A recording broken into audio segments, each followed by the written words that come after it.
ఆంధ్రప్రదేశ్ రాష్ట్రంలో కాంగ్రెస్ కి vote bank పెరిగిందని కర్నూలు కాంగ్రెస్ నాయకుడు రాంపులయ్య యాదవ్ అన్నారు.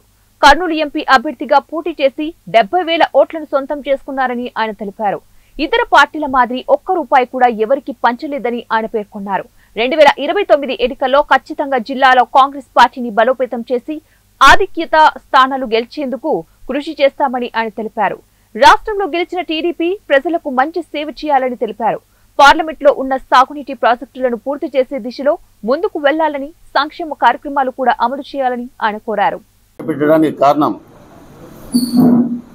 మొన్న జరిగినటువంటి సార్వత్రిక ఎన్నికల రిజల్ట్ను బట్టి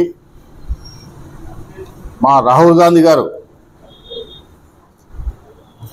జోడో యాత్ర, భారత్ జోడో యాత్ర విజయవంతంగా చేసినందుకు భారతదేశంలో ఇండియా కూటమికి 234 సీట్లు రావడం జరిగినది.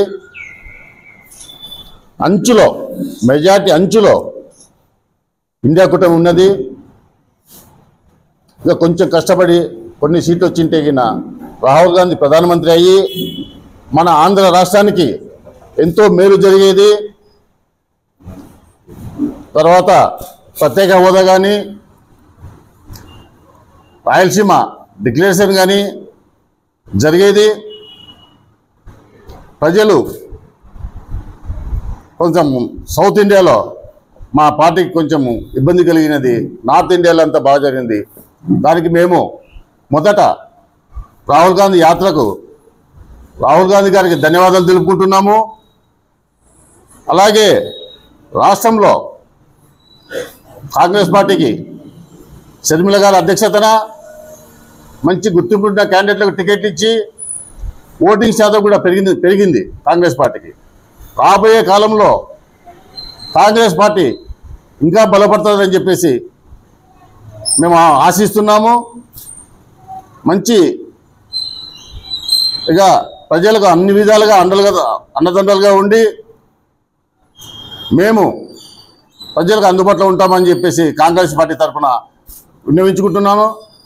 అలాగే నెరవేర్పిస్తారని చెప్పి ముఖ్యమంత్రి గారికి చెప్పి నెరవేర్పిస్తారని కూటమిలో ఉన్నందుకు మీరే ప్రజలకు న్యాయం చేయాలని చెప్పేసి ఈ మీడియా ముఖంగా విన్నవించుకుంటున్నాను.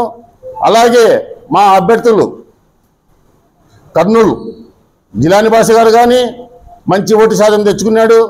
అలాగే మురళీకృష్ణ గారు కోడుమూరిక మంచి ఓటింగ్ శాతం తెచ్చుకున్నాడు. ఎమ్గనూరు కాశీమౌళి గారు కూడా మంచి ఓటింగ్ శాతం తెచ్చుకున్నారు. ఆదోని రమేష్ యాదవ్ కూడా మంచి ఓటింగ్ శాతం తెచ్చుకున్నాడు. దాని తర్వాత మంత్రాలయం మురళీకృష్ణ కూడా మంచి ఓటింగ్ శాతం తెచ్చుకున్నాడు. ఆలూరు నవీన్ కిషోర్ గారు కూడా ఓటింగ్ శాతం మంచిగా తెచ్చుకున్నారు. సిపిఐ సిపిఎం అభ్యర్థి బలపరిచిన అభ్యర్థి రామచంద్ర గారు కూడా పత్తికొండలో మంచిగానే ఓట్లు తెచ్చుకున్నారు. ఇప్పుడు కాంగ్రెస్ పార్టీ కర్నూలు పార్లమెంట్లో బలపడింది. దీన్ని ఇంకా ముందుకు తీసుకుపోనిక మా పార్టీ పెద్దలను, మా పార్టీ యూత్ను, మా పార్టీ నాయకులను, కార్యకర్తలను అందరినీ కలుపుకొని పోయి ప్రతి సమస్య ఎవరికైనా ప్రజలకు సమస్య ఉంటే ముందు కాంగ్రెస్ పార్టీ ఉండి వాళ్లకు అండగా ఉండి అన్ని విధాలుగా తోడ్పాటు చేసి వాళ్ళకు అన్ని విధాలుగా సహాయ సహకారాలు అందిస్తామని చెప్పేసి ఈ ప్రశ్నకు విధంగా మీకు హామీ ఇస్తున్నాము. సెంటర్లో ఎంప్లాయీస్ కానీ, స్టేట్లో ఎంప్లాయీస్ కానీ ఏది ఉన్నా కానీ మంచిగా మేము తోడ్పాటు ఉండి అన్ని విధాలు చేస్తాము.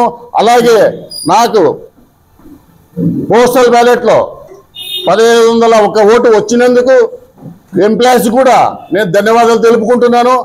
అలాగే కృతజ్ఞతలు కూడా తెలుపుకుంటున్నాను. 1501 కాదు 1401 ఓటు వచ్చినందుకు వాళ్ళకు ధన్యవాదాలు తెలుపుకుంటున్నాను. అన్ని విధాల ప్రజలకు ముందుండి కష్టం వచ్చినా నష్టం వచ్చినా మాకు మా పార్టీ ముందరుండి ప్రజల పక్షాన అన్ని విధాలుగా మేము సపోర్ట్ చేస్తామని చెప్పేసి ఈ మీడియా సముఖంగా కర్నూలు పార్లమెంటు కానీ అలాగే ఆంధ్రప్రదేశ్ ఉన్న కాంగ్రెస్ కార్యకర్తలకు కానీ అందరికీ సపోర్ట్గా ఉంటామని చెప్పేసి ఈ కర్నూలు పార్లమెంట్ ఎంపీ అభ్యర్థిగా నేను హామీ ఇస్తున్నాను. ఎల్లవేళలా మా కుటుంబం కానీ, లక్కిటి కుటుంబం కానీ, అలాగే మా మిత్రులు కాంగ్రెస్ కార్యకర్తలు, కాంగ్రెస్ లీడర్లు కానీ అందరము కలిసికట్టుగా పనిచేసి 2029లో కర్నూలులో గెలిచేదానికి 100కి 100 ప్రయత్నం చేసి గెలిచి చూపిస్తామని చెప్పేసి ఈ మీడియా తరఫున ప్రజలకు, కాంగ్రెస్ కార్యకర్తలకు, కాంగ్రెస్ నాయకులకు హామీ ఇస్తున్నాను. సరేనా?